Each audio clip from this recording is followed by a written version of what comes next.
The disappointment for me is probably the Milwaukee Bucks. I know that they are down and they have their problems, but when I looked at them on paper in the beginning of the season, I wouldn't have been able to tell you that they'd be this bad.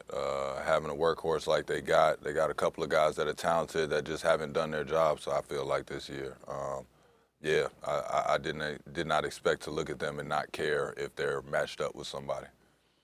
Wendy?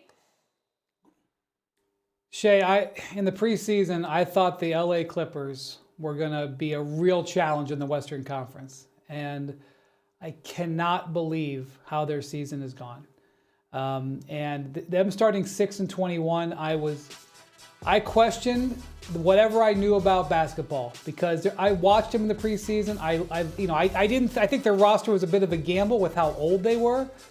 I can't explain it. And then the thing that I really can't explain, Stephen A., they finally start playing like I think they can. They go 17-4. Kawhi Leonard is playing his best basketball. It might be the best he's played in the regular season in his career. I know he's got a couple of finals MVPs, so that standard isn't fair to compare him to. It's definitely the best he's played as a Clipper. There have been multiple years where if Kawhi played like this for the Clippers, they might have been in the finals. They finally are getting that Kawhi Leonard. He is playing spectacularly.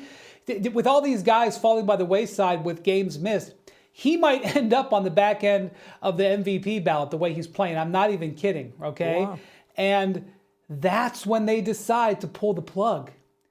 And it was Harden related. Obviously, James Harden wanted to be taken care of, and they weren't willing to commit to that.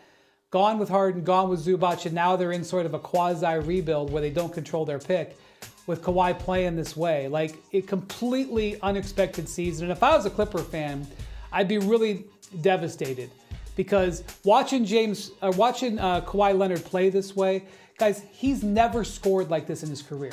He's on the edge of a 50, 40, 90 season. I don't know if he's going to get there, but he's never had one of those either, and he's on the edge of it. And yet, I have no hope for this team going anywhere this year. I say? For me personally, it's the Memphis Grizzlies. I mean, the Bucks are up there and what have you, but the Memphis Grizzlies, 13 games under 500.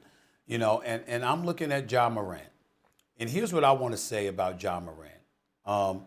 You know what? He's made some mistakes in the past, but it was a bad rap to the point where, you know, it was a bit too excessive, the criticism that was aimed in his direction.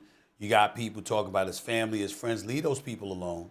Here's where, you know, it's not about them, all right? Decent folks, I'm sure. Everybody's not perfect. You get, you know, moved into the spotlight or you move yourself into the spotlight. Sometimes you handle things differently than they should be handled. Everybody is human. You make mistakes from time to time. All the best to him and his family and his friends and everybody like that. Here's my issue with Ja Morant. Ja Morant was ascending to superstar status. Tell me I'm lying, fellas. He was ascending to superstar status. And when I watch him now, he's just a good player. He's a good player. But you find yourself aching, like, where's that dude? Where's that dude that you walk through the turnstiles to see? Where's that dude that was box office? Where's that dude that was like a damn modern day version of Allen Iverson? Where's that with more hops, okay? With more athleticism, his ability to play above the rim. Where's that guy? When I watch him, Iman and Wendy, I see a dude that can play. He's not a scrub. But I expected his star to ascend. I mean, you look at him from his physicality to his J. At one point, I don't know, I didn't look it up, Wendy, but as of last week, I say he was shooting like 23% from three-point range. You can't be a guard in today's NBA games with the ball in your hands that much, shooting 23% from three-point range.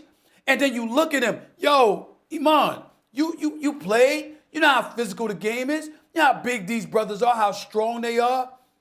Have you seen an ounce? I mean, anything. I'm not talking about like he's rail thin or whatever.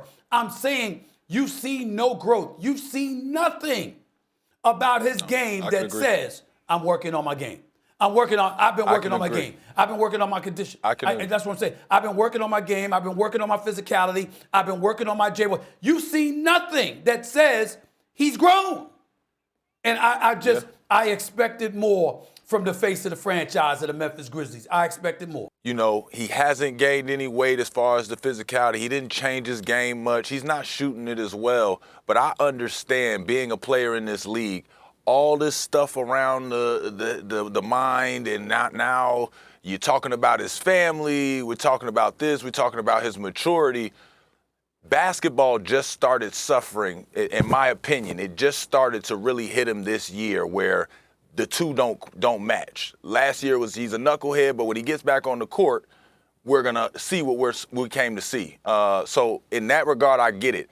But please, everybody around the league, everybody around the world, make no mistake, Ja Morant can still be a rock star, superstar, franchise. Yes. He can be all the above, and he's supposed to be all the above. That's the only reason we sitting here talking about it. He is supposed to be everything that we want him to be. When I told him.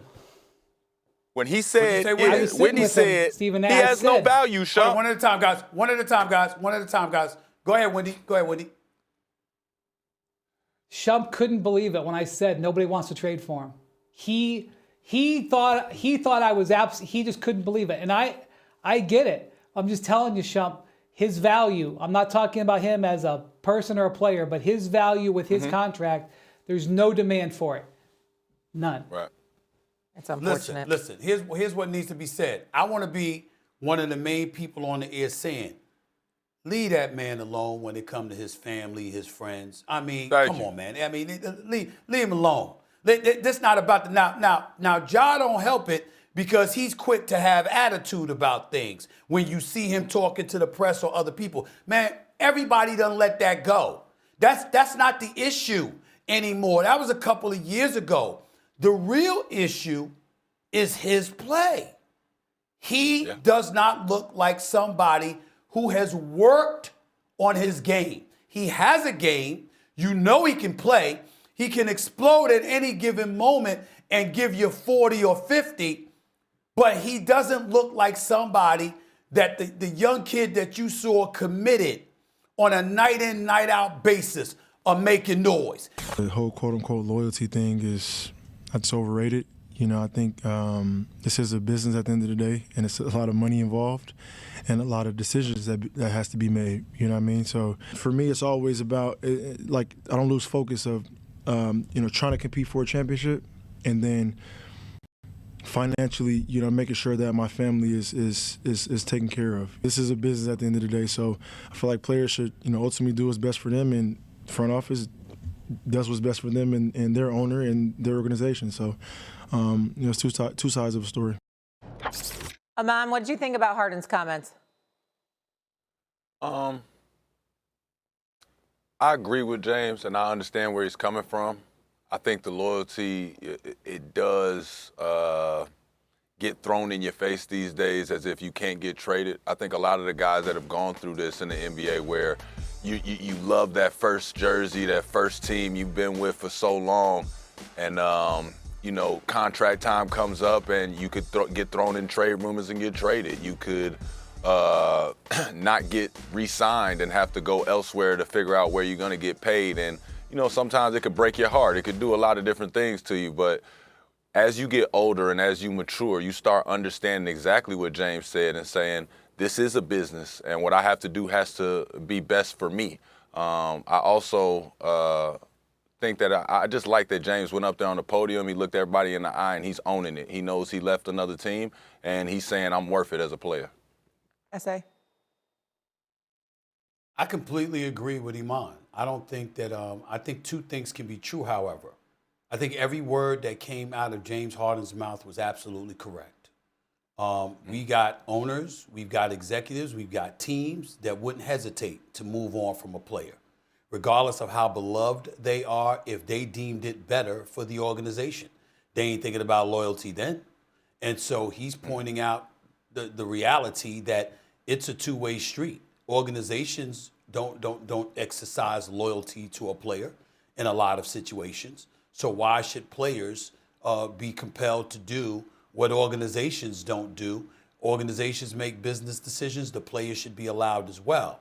The flip side to it, however, when I say two things can be true, there's a time and a place for certain truths to be articulated. We're entering All-Star Weekend where noise is being made about apathy on the part of players. Was that the right time to say that?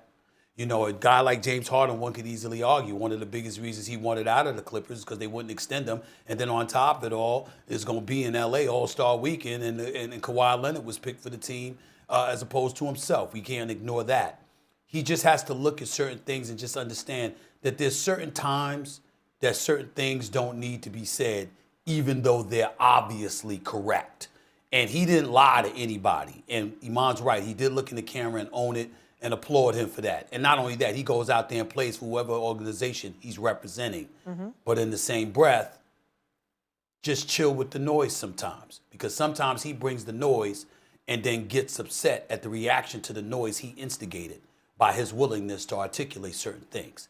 And you can't have it both ways sometimes. Right. When James Harden is done, we know he's done. However, the Cavs are unbeaten since he joined their squad, so that's some good news. NBA